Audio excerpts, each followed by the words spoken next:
Hi, I'm Jack. I'm reading Maine in the Morning by Pop-Up. A brilliant ray of sunshine finds its way through the pines to the east. It bursts through the window beside me and pounces on me like a beast.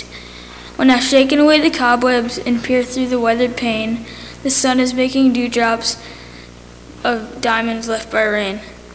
A spider provides a necklace for this glittering jewelry display, as the drops in the lace of its broken webs flash colors in a gem-like way. The needles under the pine tree that cover on the ground so well are soaking up the sunshine and soon give a wonderful smell. The crisp air is scented with balsam.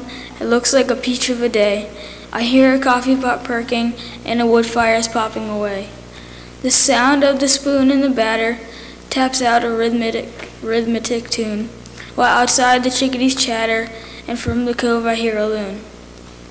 I jump up and go down to breakfast, hot cakes and bacon and eggs, covered with real maple syrup, coffee with hair on its legs.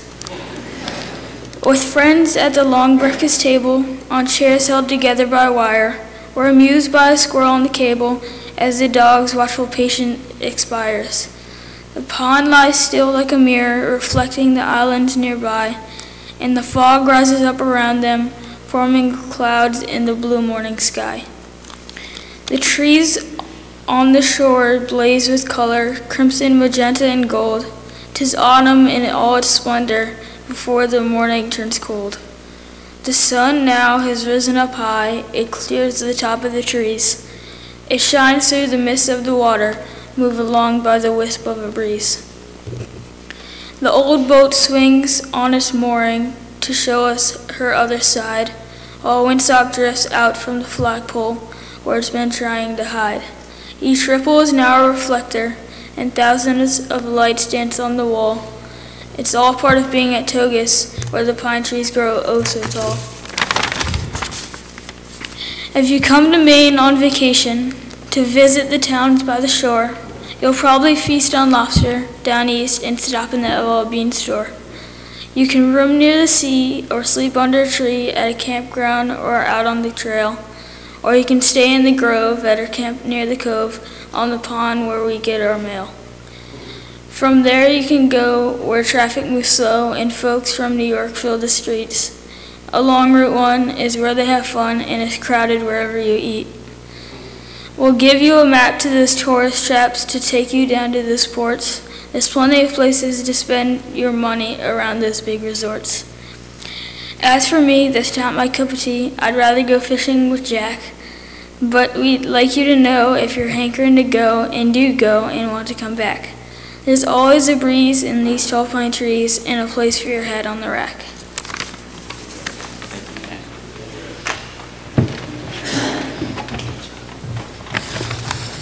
Hi, I'm Abby, and I'm going to read John's Tractor. If you haven't owned a tractor, you've missed a lot of life. I think of mine as just behind my children, dog, and wife. My tractor's always ready whenever I want to go. Don't need to put no lipstick on or fuss with some darn beau. She lets me know she's trying hard to do as I command. When she roars when I pull the throttle down and jumps to beat the band. I love to hear her engine when I've pulled her down real slow. Four pistons singing like a round to make that old crank go. You can hear each cylinder as it fires, then gasps again for air.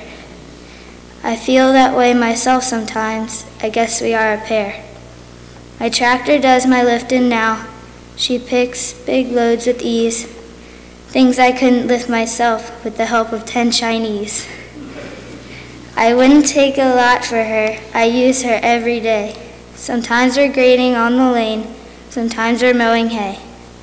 I wonder who will look after her when I have bit the dust. I hope she finds a real good home and isn't left to rust. If you haven't owned a tractor, you missed a lot in life. I think of mine as just behind my children, dog, and wife.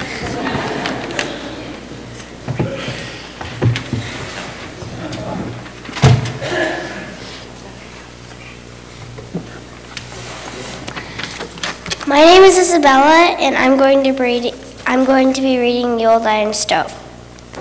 The old iron stove in the camp by the cove has been a friend for many years.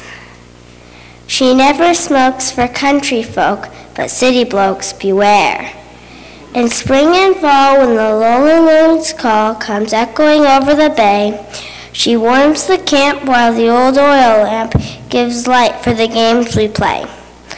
When the maple trees have lost their leaves and the well freezes under the floor, we leave her alone, as cold as a stone, and the snow drifts high by the door. She stays in the house with a little woods mouse who can't sing or utter a word.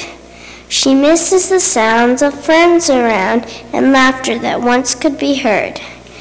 She has a nickel plate trim around her rim and a filigree vase on top. She waits in silent majesty for the cold north wind to stop. Through the window she can see the tall pine trees standing guard along the shore, and the legions of similar giants on watch just outside the back door. She has watched them grow, be ever so slow, with their limbs reaching up to the sky, and she has heard them moan as their roots move the stones that were placed there for heaven knows why. Each tree, like an individual, wears the well-healed scars of its youth. But some are tall, straight, and handsome, others knurled, bent, and uncouth. But they're her friends too, you see, just like you and me, and we all have a common bond. We're part of the lure of old days that brings us back to Togus Pond.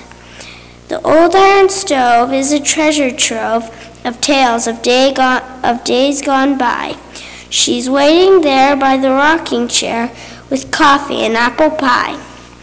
So come spin a yarn for our friend of iron while you're still feeling young and spry. Can't, never could do nothing.